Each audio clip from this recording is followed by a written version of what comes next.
Um, so just a little bit about myself, husband, father, entrepreneur.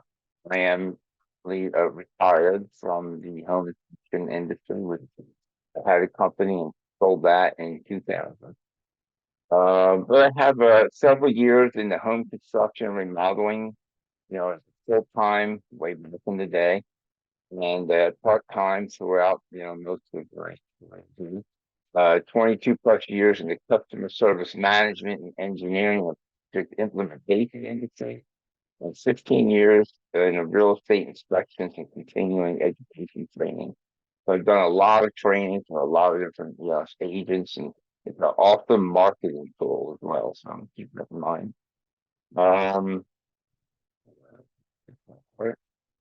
I have several slides here. So what to expect, we're going to define the types of common causes of indoor air quality mold-related issues. We're going to really focus on mold quite a bit, identify risk and potential health effects, explain the inspection and testing methods, describe the impact of indoor air quality mold issues on the real estate transaction, and provide answers to clients' commonly asked questions.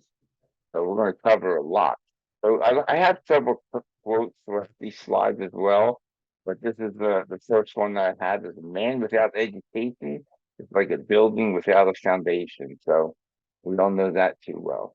Um, but anyhow, in the U.S., the U.S. Protection Agency, EPA, Environmental Protection Agency, EPA, the indoor air quality refers to the air quality within and around buildings and structures as it relates to the health and comfort of the building occupants. So there's a lot of emphasis on how it affects people, and so on. Um, and we're going to cover a couple more things from the EPA as well, later in the slides. But just a little history about mold. It's been around forever. There's the Irigo epidemic in the 1900s. It affected rye and other grains. It caused convulsions and gangrene. It affected a lot of people. And then there's the Irish potato famine of the 1800s. It accounted for over 1 million deaths, which at that time was 27% decrease in the population. And then also it's mentioned in the Bible, Leviticus 14, the signs of home contamination. Um, it's just this is actually a brief, snapshot of Leviticus. It talks about the priest goes inside, inspects the home. It says any red depressions appear. They close the house up to 7 days, and then on the seventh day, the or the priest returns, and if the red depressions and so on is still present or spreads, the contaminated stones and plaster are to be pulled out of the house and thrown into an unclean place outside of the city. Um, then the second part is if they do a reinspection, and if the mildew has reappeared or spread, and it's still in the same areas, the entire house has to be torn down with its stones, timbers, and all the plaster, and then it's nuts taken outside the house. And then any people inside the house, they have to go through a cleaning process or clean as they did back in the day. And do a lot of stuff on that side. So we really know who the very first inspector really is the police. So the first homicide. So the questions, if you have any questions throughout the slides, I have a lot of these slides in there. Some of them are placeholders just for myself.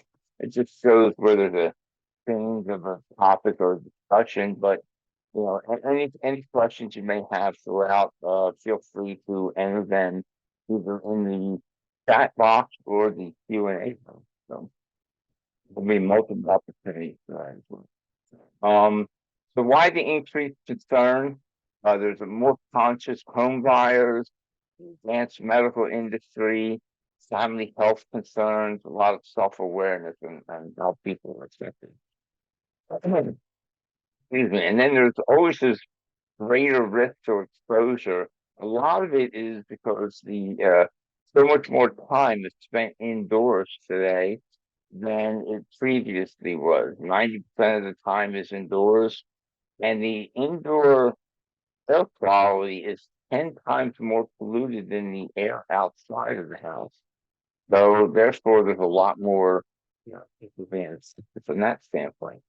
Um, so what changed is there's more insulation in houses today. They're a lot tighter. They have house wrapping, so there's a lot more airtight construction going on from an energy standpoint. So there's less natural air circulation than there was in the older houses, which is just they were drafty. They weren't drafty on purpose. They were just drafty. Therefore, we'll call that natural air circulation. And then some other causes are the building materials themselves changed significantly, especially in the 80s and 90s. There was a lot of new products coming out. Like instead of using plaster, they used drywall, and paneling was used quite a bit back in the 80s, early 90s also. From pine wood, they went to plywood, and today they're using OSB.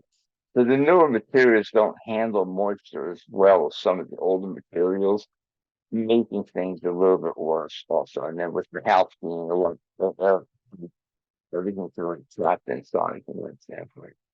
So indoor air quality, there's really three common categories to talk about indoor air quality: allergens, air pollutants, and mold. Although mold is an air pollutant, it's a huge impact, and so I really like to have it done. But I'm going to first focus mostly on the ones that may affect the home, obviously.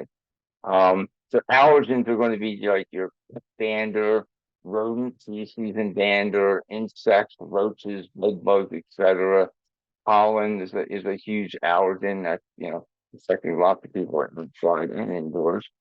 Some air pollutants, some typical air pollutants include smoke, carbon monoxide, VOCs, lead, heavy metals, asbestos, and even radon gases. So I'm not sure how many of you test for radon, but hopefully we're going to cover how to test for mold, and something to consider as I head on service. And then the four-letter word, of course, mold. That's a big one that we're really going to focus on. As far as the EPA, there are no standards. I'm sorry, there's regulations or standards for airborne. There's really nothing established. Like with the radon, we have four peak mercuries. Well, with mold, there is no level that says, "Oh, this is a good level. Anything higher is a bad level."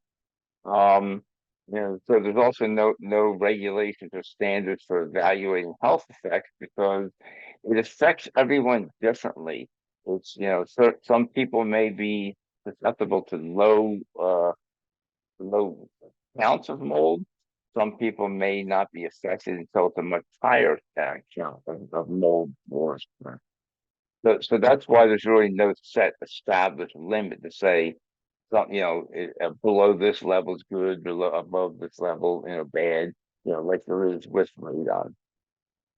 Um, so it's present on clothing, it's on carpet, it's in the air we breathe, it's pretty much everywhere. And it produces spores that are extremely small in size. They can't be visible, they're not easily visible, and they can actually go airborne.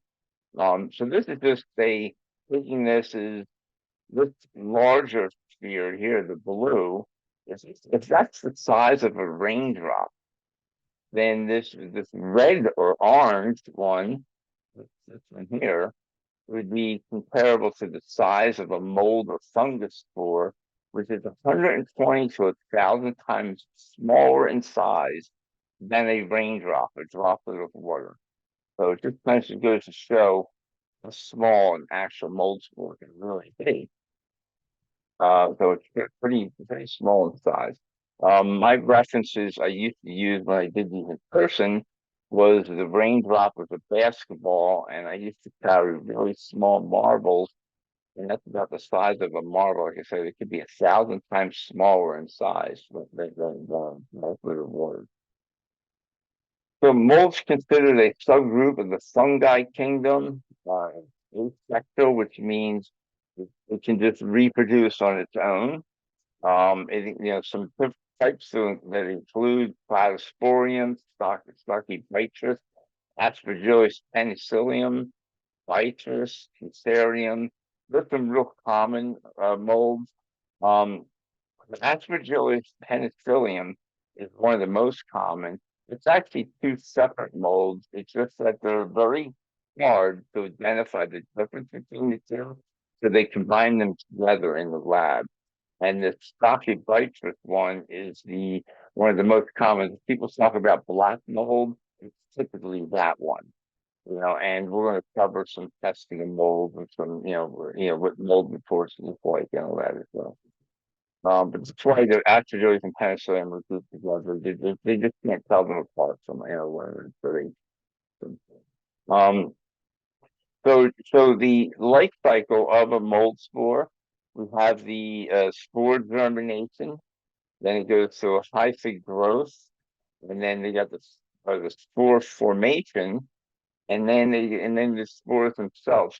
And what they do is as they grow, they just kind of expand, they poof out, and all the spores go flying and floating around. They land on the surface and they start regrowing again. So that's where the sexual um so it's also a natural part of the environment, which is why, in a house, mold can be a very detrimental thing. And it's, easily, in a building, especially if the building's closed up and doesn't have a ventilation, which we'll talk about also. So it's also an important part of nature, breaks down dead organic matter, falling leaves and trees and so on. That's what really breaks down the process, and wood rot and so on. That's actually a mold product. That's what happens, what mold does. Reproduces, by means of tiny spores. Like I said, they just kind of expand and poof out on their own.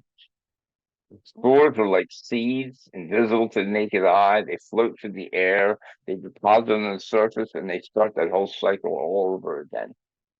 Um, so what does it do? It decays dead plant material, like I mentioned. It produces mycotoxins, and there's a lot of commercial uses for it as well. The medicinal purposes, such as penicillin, lovastatin, and this other one I can't quite mention, cyclosporin, are medications that are actually derived derivatives from different types of mold.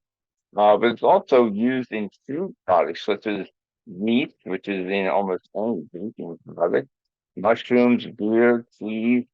It's all a mold process. So it's used, it does have some good points to it as well, especially if you like beer. And it's cold beer. So it must have the proper temperature. It slides between the temperatures between 60 and 90, and unfortunately or fortunately, that's also the temperature humans like to live in too, because it can be comfortable, a little toasty, but mold thrives in those temperatures. Most molds will grow in other extreme temperatures, but it really thrives in that temperature. It needs a food source, which is almost any organic matter is a food source. And then moisture, water, direct moisture doesn't have to be a actual leak. It could just be high relative humidity within a confined space is enough moisture which these other sources are available for mold. So you really can't contain the temperature in the food source, but you can control and contain the moisture levels. And that's the key part of how you keep mold, up going. So it's a critical key for the mold. But anyway, like I said, cellulose-based materials, building materials, wood, cardboard, paper facing on drywall. Like I said, they went from a lath and plaster, using drywall, which has a paper face on it. It became hotbed for mold growth. You don't need much moisture at that point. Any kind of organic matter, soap, fabrics, dust containing skin cells, So mold doesn't need a whole lot to grow, and like I mentioned, I want to emphasize on the controlling the moisture part, how you really control the mold part of it. So most homes are damaged, or most homes that are damaged are due to water and moisture related issues, whether it's a roof leak, plumbing leaks, such as sewer or septic, other types of plumbing leaks that may occur, and ventilation. Like I said, relative humidity is the most common, and ventilation is a key part of that, either lack of or poor ventilation. So it's something that's kind of like that part of it can be controlled fairly easily compared to the other issues. So water moisture is the problem. Mold is the symptom of water and moisture and all the other food sources and the temperature and so on. So you can't totally stop mold. Rare occurrence of mold spores may not be significant. Maybe a very low mold, like I had mentioned. Every person has a different level of what their body can withstand from mold. So some people have a very low tolerance that they may be affected by a very low level of mold, and people can withstand some levels of mold that's a little bit higher. So like I said, any questions or anything, put them in the Q&A, or you can put them here on in the chat room as well, and we'll cover them. Between AJ and I will make sure they're covered. So why is mold so common inside houses? It's the ideal climate, plenty to eat in buildings, like I've been mentioning. It's a natural part of the building's materials. There's no competition or predators. There's nothing out there that eats mold, as far as making it go away, other than cleaning it or managing the relative humidity levels. Some types are very common, like I mentioned, Cladithorium, Stachybotrys, and Aspergillus penicillium. They're the most common three. There are a lot of others, but they're the most common three that are identified in houses. But here's a couple of pictures. This picture is, a floor joist cavity. This particular house, they had a garden built on the outside, and the garden, the dirt, soil, and so on, was above the level of the rim joist, and so they got some moisture leaking in that area, and that occurred. Now, the one on the right is not a picture I was in that particular house, but it's closed houses. I know there was a time there were a lot of vacant houses and people turned systems off, and that is absolutely detrimental to controlling mold when the systems are all shut down, because then it's just a hotbed.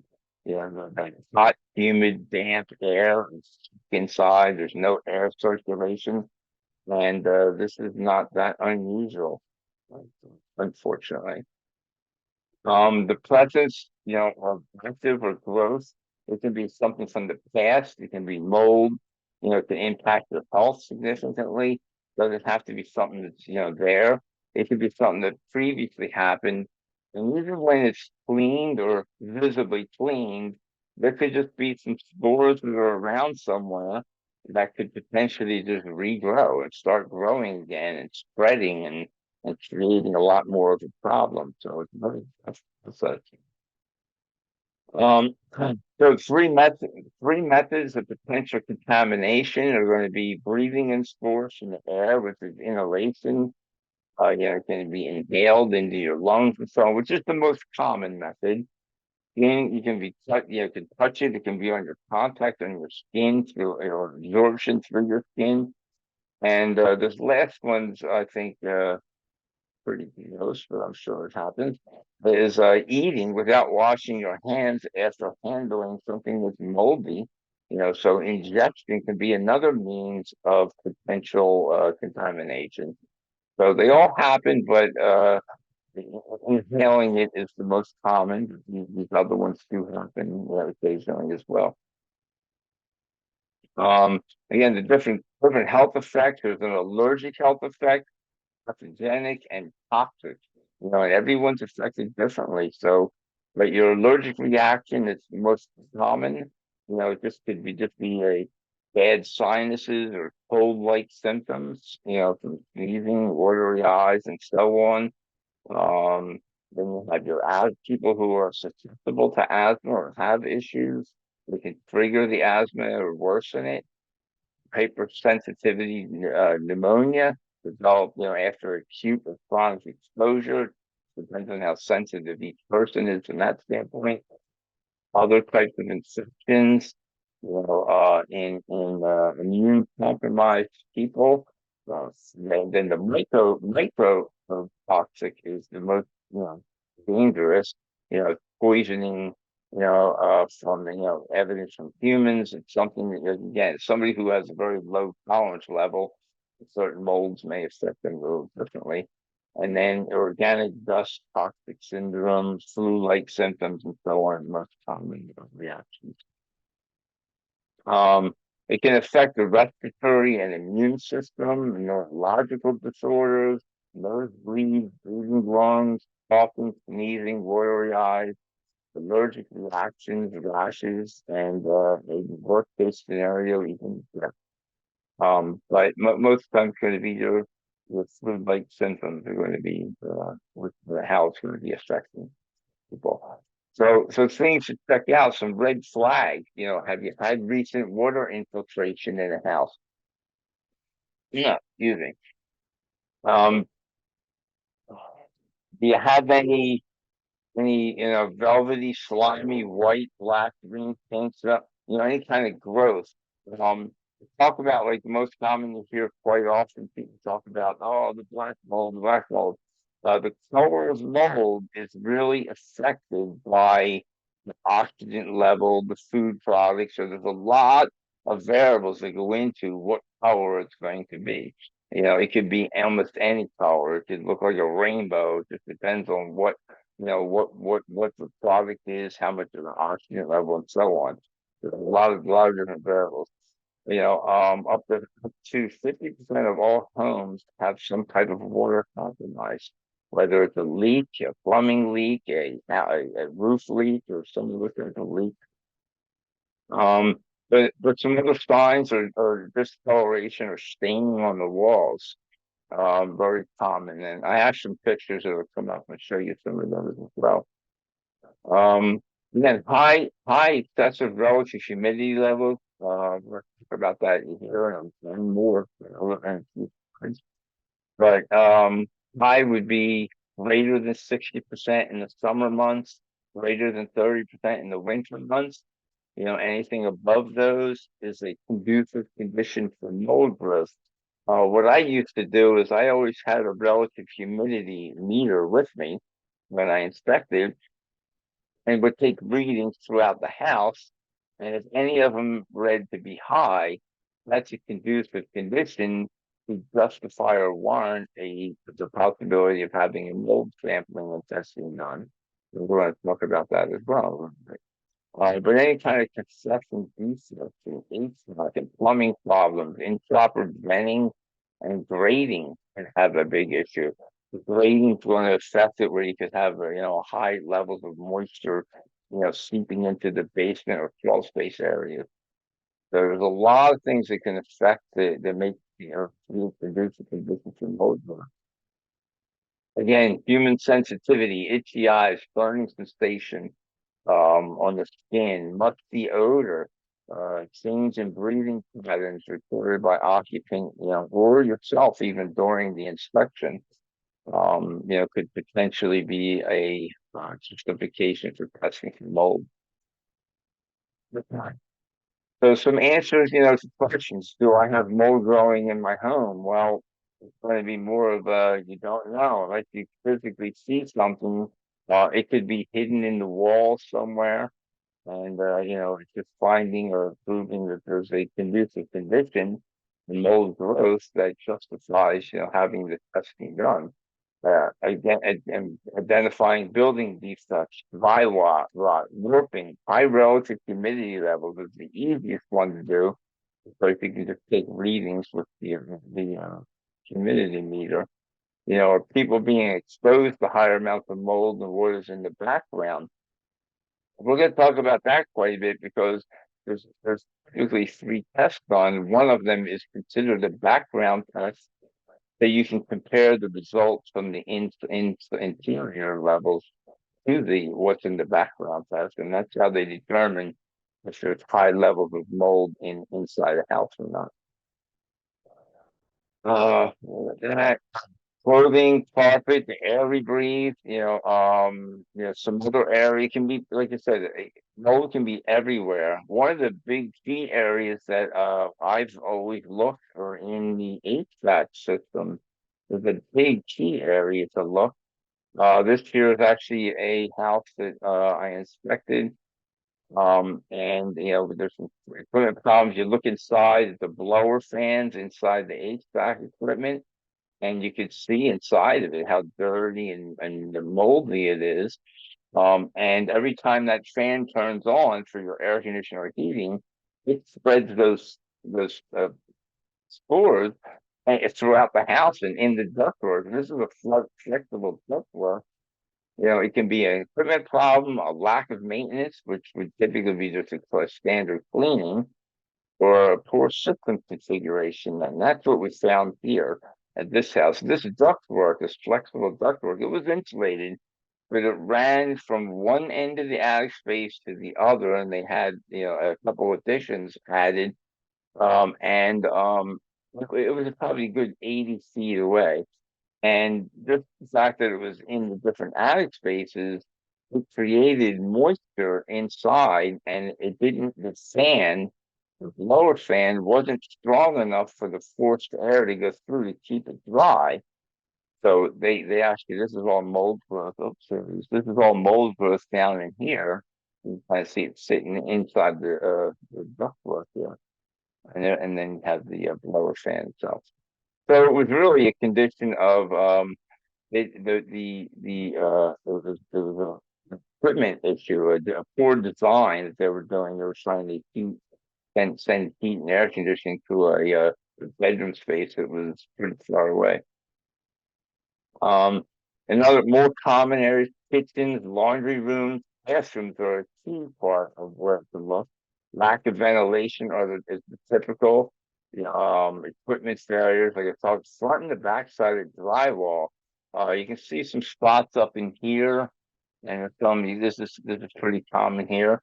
So what you don't see is is behind this wall. That could be 10 to 100 times worse or larger in size. So some people may look at this or this from here and say, "Oh, I have a little bit on the drywall, and I'll clean that surface." Well, you can't see the other side of the drywall unless you take that piece of drywall off and look behind it. And most of the time, it's going to be significantly worse in areas that you can't see.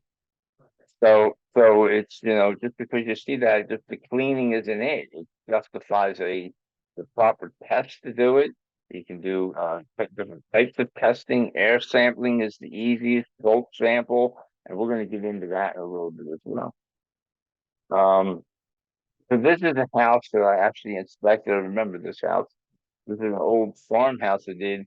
And you can kind of see that that's the meter I carried around with me just to measure the relative humidity everywhere I went. But they didn't have any ventilation in this basement, and you could see the underside of the insulation, how you can see pockets of moisture and mold growing all through it. And although a test wasn't needed to identify it, a test has to be done to prove or disprove, so you can say it's mold. Other than that, it's not something as a home inspector well, I wasn't in my state. I wasn't able to call it mold unless I had it tested at a lab and it was identified as mold, which I think that's correct in almost all states as well. But this was actually house I inspected for that one. So again, where's mold found? And everywhere. Mold can be everywhere and anywhere. Leaks, it can be building materials changed, like I had mentioned. This is a little recap where mold is found. Equipment deficiencies, like I showed you with the HVAC systems. Energy efficient construction could be some of the problems. although it's from an energy standpoint, it's a great feature, but from a ventilation standpoint, it should affect things negatively unless you have proper ventilation. Um, and then you have a lot less natural air circulation as well. So, this is another one that I inspected here. And you can see that there's a little bit of mold showing on the wall here. Now, I didn't show the back. I don't have I had a picture of what the back looks like. Um, but this was this was a leak issue that occurred. Um, and had the entire carpeting, you see where it's all torn out, was soaking wet. So they had torn that out, but it was creating mold growth in the walls. So the way this has to get remediated is they just start drywall out until you have a clean piece of drywall, and then they kind of go from there to refurbish it. Um, all right, so if a house has no visible leaks, damage, or issues related to the construction systems, what key factors could define the house as conducive conditions for mold growth? So, I've covered this a couple times, but relative humidity levels is the answer to that question. If somebody didn't get it, but so high excessive relative humidity levels caused by lack of or poor ventilation. Um, we just did or a webinar on insulation and ventilation. So I'm going to touch on ventilation a little bit here, but really, I'd say check out that other webinar, and we'll really get into the ventilation a little bit more in depth.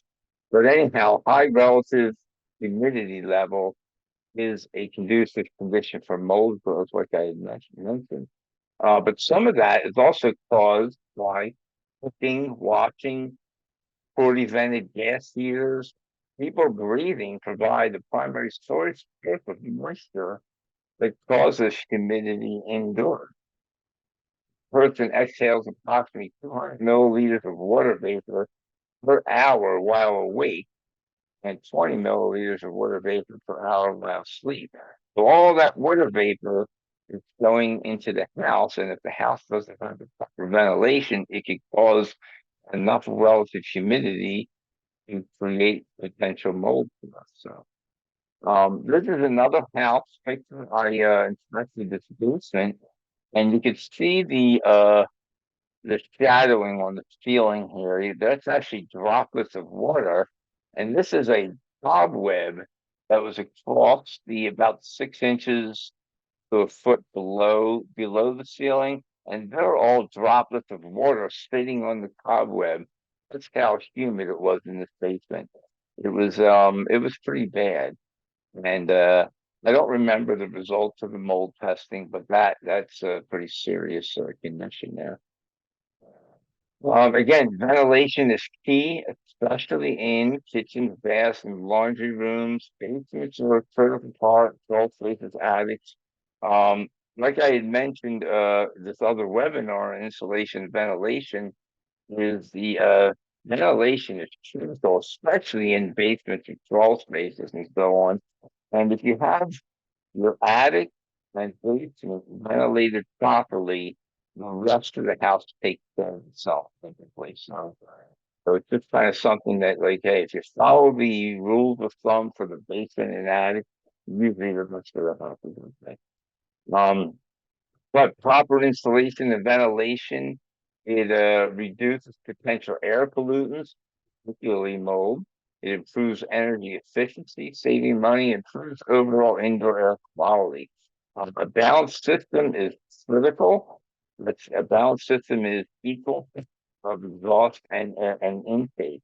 That's a critical part of it, because if you have too much exhaust and not enough intake, air isn't going to move properly. So that's a critical piece of the balanced system. That's for optimal air circulation. So again, any questions in the chat? We'll continue with a few. Mold needs three ingredients for growth. Number food source, temperature and moisture. And moisture is the only one you can really control. Mold is found everywhere. And typical common causes, moisture intrusion, high relative humidity is a big one. Um, so a few things on the testing. It's not typical to be part of a home inspection process. You know, it's performed as a secondary or optional service.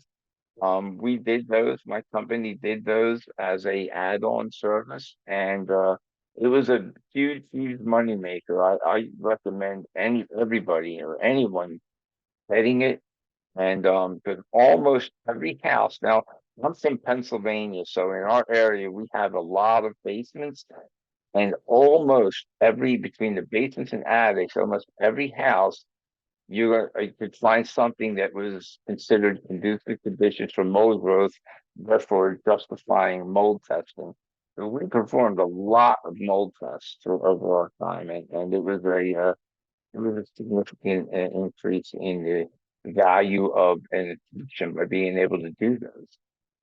So when conducive conditions are identified during the home inspection, further testing sampling is recommended.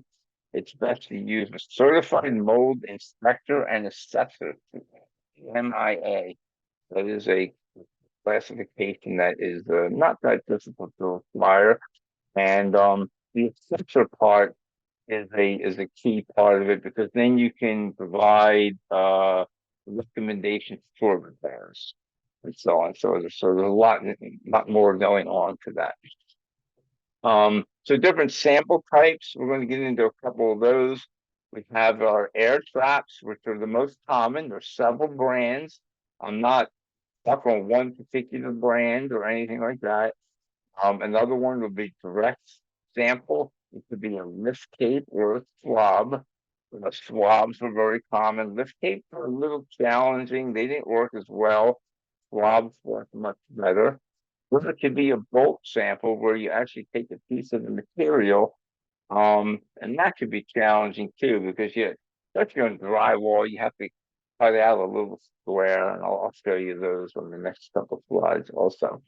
But that's for the air. That's the air samplings. That's what they look like right here. They're the air canisters, and you use a bio type meter or the pump that actually has a measured amount of air intake and it goes across. So these are the ones we use for aerosol.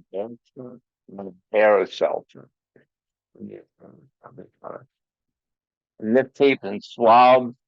Swabs were real easy to use.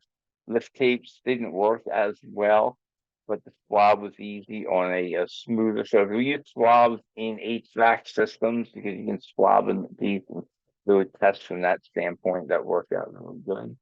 And then a bulk sample is a piece of the material. Like something like this ceiling here in this picture. Um, I would cut maybe a 1 inch square piece of that paper that's on the drywall, and you can peel it off and put it in a baggie and send that to the lab, and they can test it from that standpoint. But here's someone that cut out. It looks like they cut out a whole square of drywall, but that's pretty nasty on the backside of that drywall. Again, here's another piece of drywall. So the bulk samples are pretty common. Also, it's not real difficult to get, but sometimes it can be challenging because you don't want to mess up the finished surface of where somebody can see. So here's typically you do 3 samples. Um, Again, one sample is typically on the outside. If you see here, this is our setup, and this is this bio pump that we use with the aerosol canister. This is just one way to do it. There's a lot of other equipment out there.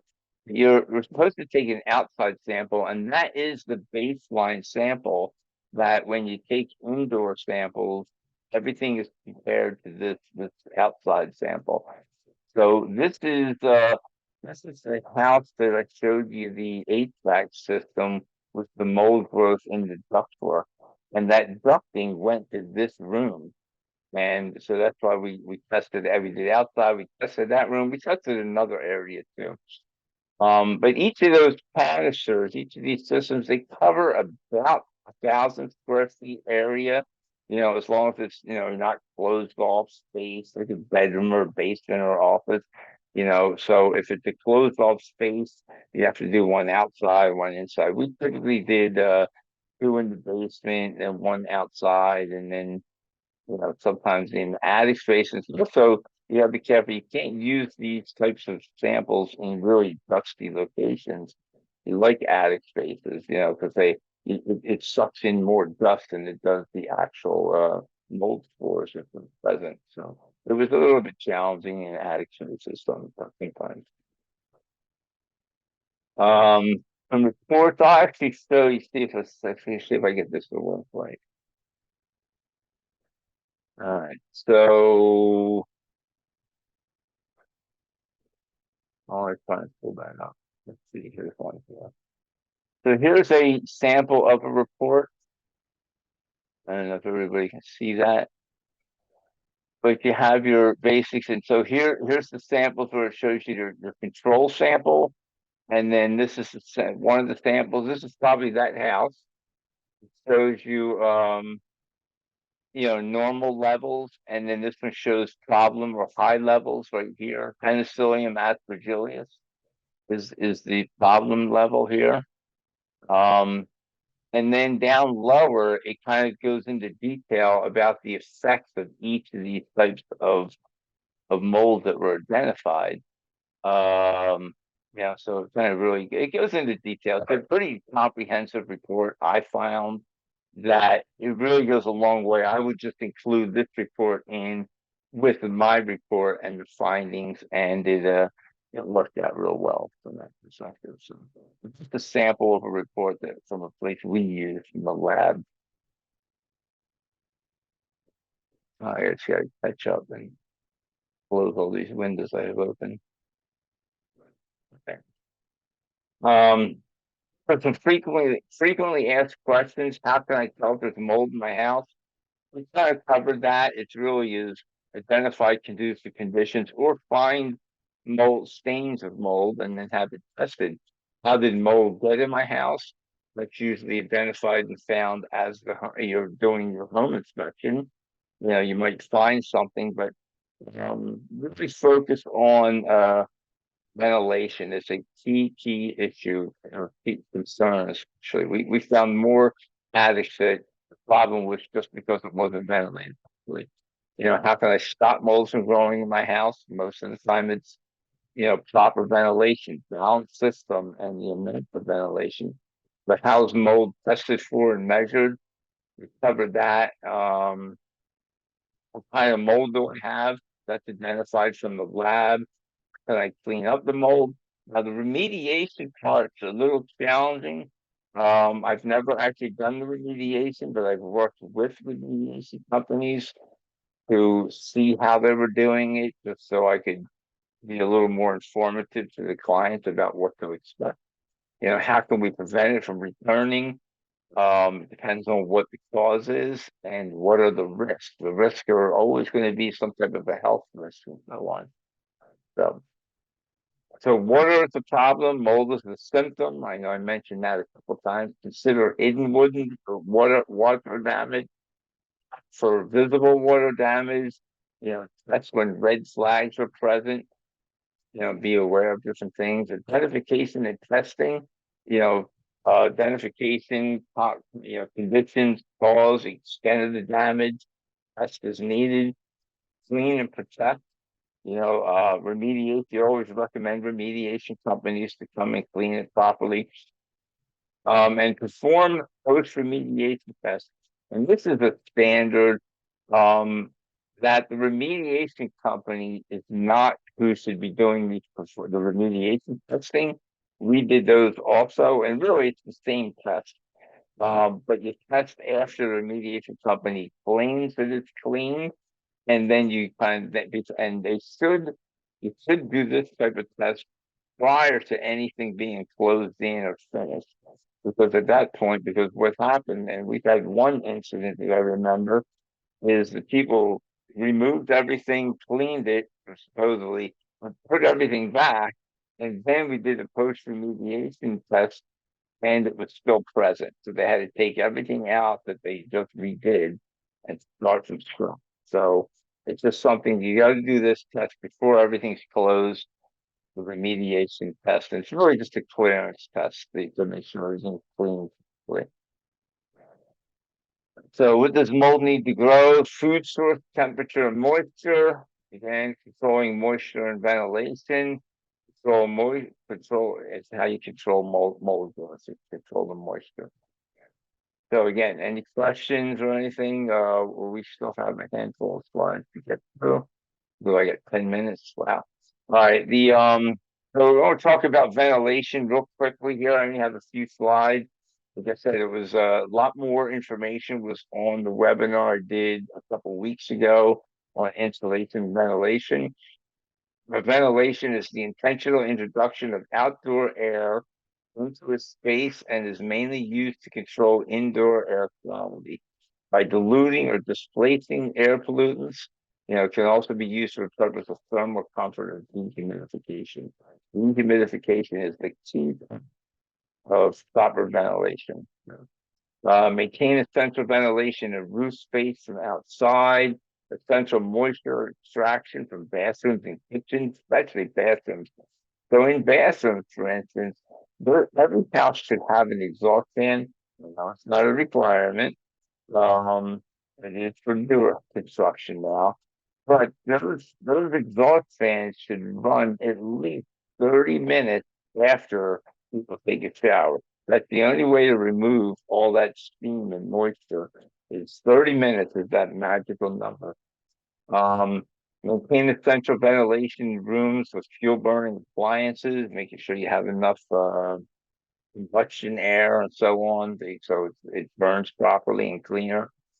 The critical factors of proper ventilation, I talked about a balanced system briefly, but how much is enough and a balanced system are the two critical factors of ventilation. It's good to know them. You don't have to actually do the calculations as a home inspection, but it's good to know how much is enough. So the rule of thumb is 1 square foot of free vent area 50 feet provided for every 150 square feet of ceiling or floor area. And that's the rule of thumb for it.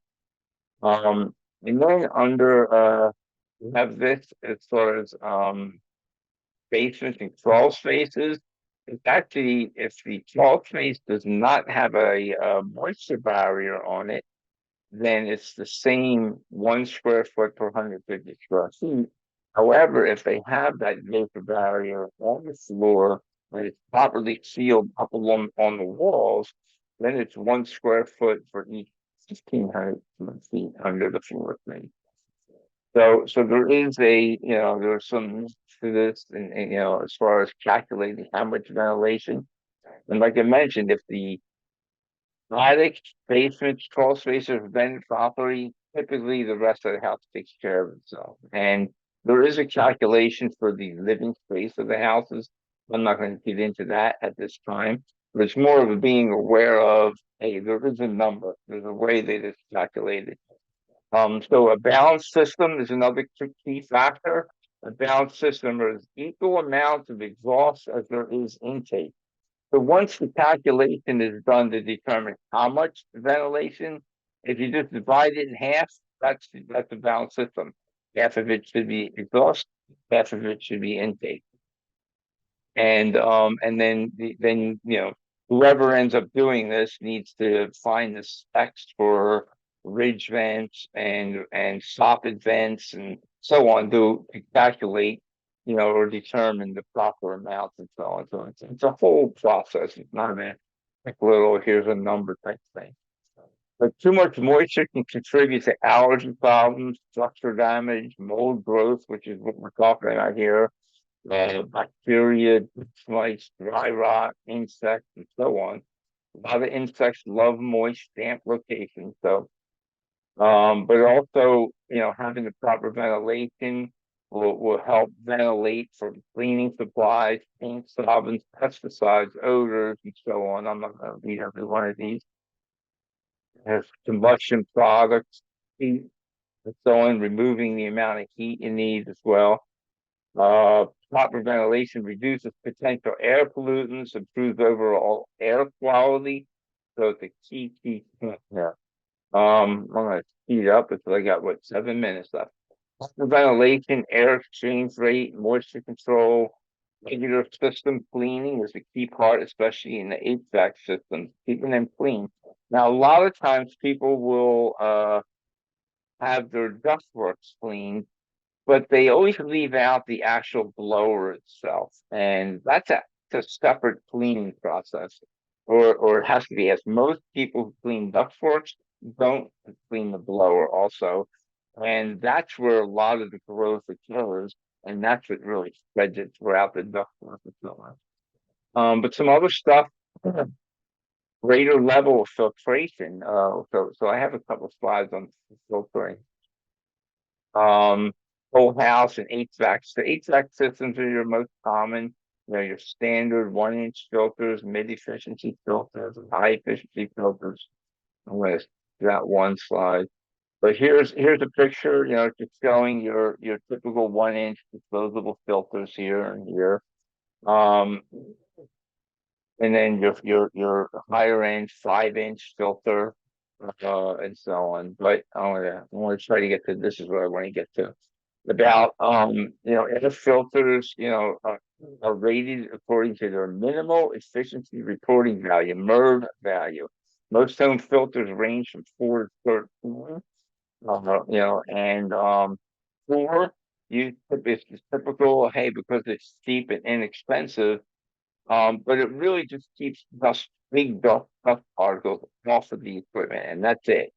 You know, so the high now Merge 13 is kind of like above. I think Merge 12 is hospital range out here.